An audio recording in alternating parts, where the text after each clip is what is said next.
கலை astro channel நேயர்கள் அனைவருக்கும் வணக்கம். இன்னைக்கு வீடியோல என்ன பார்க்க போறோம்னு பார்த்தீங்கன்னா 29/3/2025 அன்று திருக்கணித பஞ்சாங்கத்தின்படி சனி பெயர்ச்சி நடக்கிறது. இந்த சனி பார்த்தீங்கன்னா கும்ப ராசியிலிருந்து மீன ராசிக்கு பார்த்தீங்கன்னா நிரந்தரமாக இடப்பெயர்ச்சி ஆகிறார். இந்த மீன ராசிக்கு வர்ற சனியினால அனைத்து ராசிகளுக்கும் என்ன விதமான தீய பலன்கள் நடக்குமோ அதுக்குரிய தீர்வுகள் என்ன அப்படிங்கிறத நம்ம இந்த வீடியோல பார்க்க போறோம்.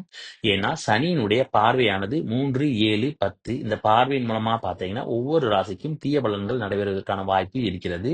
அதே நேரம் சனி இருக்கிற இடத்துலயும் பார்த்தீங்கன்னா சில நேரங்களில் கெடுப்பதற்கான வாய்ப்பும் இருக்கிறது. இதுக்கு எல்லாமே என்ன தீர்வுகள் என்று ஒவ்வொரு ராசிக்கும் நம்ம டீட்டெயிலா பார்க்க போறோம். மகர ராசி நேயர்களே, சனியானவர் உங்களுடைய ராசிக்கு 3ஆம் இடத்துக்கு வருகிறார். 3ஆம் இடத்துல வர்ற சனிக்கு பாத்தீங்கன்னா தைரிய சனின்னு சொல்லி பேரு.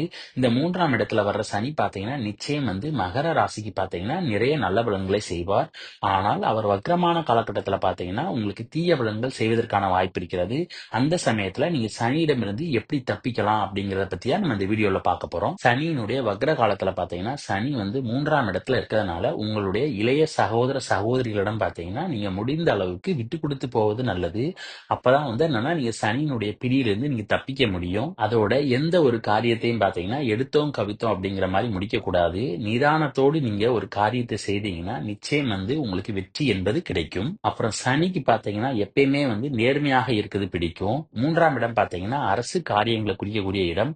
அதனால அரசு சம்பந்தமான எந்த ஒரு விஷயமாக இருந்தாலும் சரி நீங்க நேர் வழியில போகணும். நேர் வழியில போனா மட்டும்தான் உங்களுக்கு வெற்றிகள் கிடைப்பதற்கான வாய்ப்பு இருக்கிறது.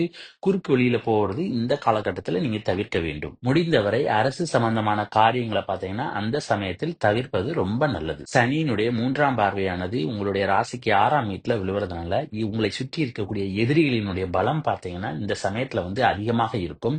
அதனால முடிந்த அளவுக்கு பார்த்தீங்கன்னா அவங்கள விட்டு விலகி இருக்கிறது நல்லது.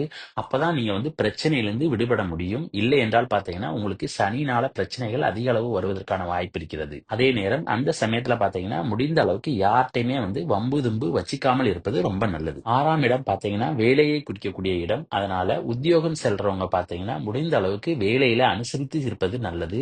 அதே நேரம் மேலதிகாரியிடம் பார்த்தீங்கன்னா எவ்வளவு தூரம் நீங்க அனுசரிச்சு போக முடியுமோ அந்த அளவுக்கு நீங்க அனுசரிச்சு போனீங்கன்னா நிச்சயம் வேலையில எந்த ஒரு பிரச்சனையும் இல்லாமல் இருக்கலாம். சனியானவர் பார்த்தீங்கன்னா உங்களுடைய தனஸ்தானத்துக்குரிய அதிபதி. அவர் 6ஆம் இடத்தை பார்க்கறதுனால நிச்சயம் கடன் வாங்குவதற்கான சூழலை உங்களை ஏற்படுத்துவார். ஆகையால் முடிந்த அளவுக்கு பார்த்தீங்கன்னா சுப கடன்களை வாங்குவது நல்லது. சுப கடன்களை வாங்குவதன் மூலம் பார்த்தீங்கன்னா உங்களுக்கு சனியினுடைய பிடியிலிருந்து தப்பிப்பதற்கான வாய்ப்பு இருக்கிறது. அடுத்து 6ஆம் இடம் பார்த்தீங்கன்னா நோய்களை குறிக்கக்கூடிய இடம். அந்த இடத்தை சனி பார்க்கறதுனால முடிந்த அளவு பார்த்தீங்கன்னா நோய்களை ஏற்படுத்துவார்.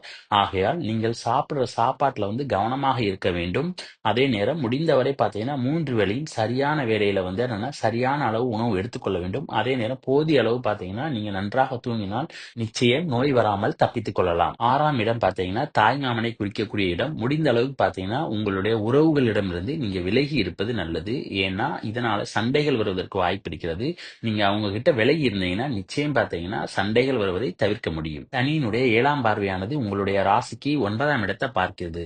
9ஆம் இடங்கிறது பார்த்தீங்கன்னா தந்தையை குறிக்கக்கூடிய இடம். அந்த இடத்தை சனி பார்க்கறதுனால நிச்சயம் அப்பா மகனுக்கான உறவுல என்னன்னா சண்டையை ஏற்படுத்துவார். ஆகையால் முடிந்த அளவுக்கு பார்த்தீங்கன்னா அப்பாவிடம் விட்டு கொடுத்து செல்வது நல்லது. அதே நேரம் எதிர்த்து பேசாமல் இருப்பதும் ரொம்ப நல்லது. இந்த மாதிரியான விஷயங்களை நீங்க கவனமாக இருந்தால் நிச்சயம் சனியினுடைய பிடியிலிருந்து விடுபடலாம். 9ஆம் இடம் பார்த்தீங்கன்னா தந்தை வழி சொத்துக்களை குறிக்கக்கூடிய இடம். அந்த இடத்துல பார்த்தீங்கன்னா சனியினுடைய வக்ர சனி பார்வை இருக்கிறதுனால நிச்சயம் தந்தை வழி சொத்துக்களை பிரச்சனை ஏற்படுத்துறதுக்கு பார்ப்பார்.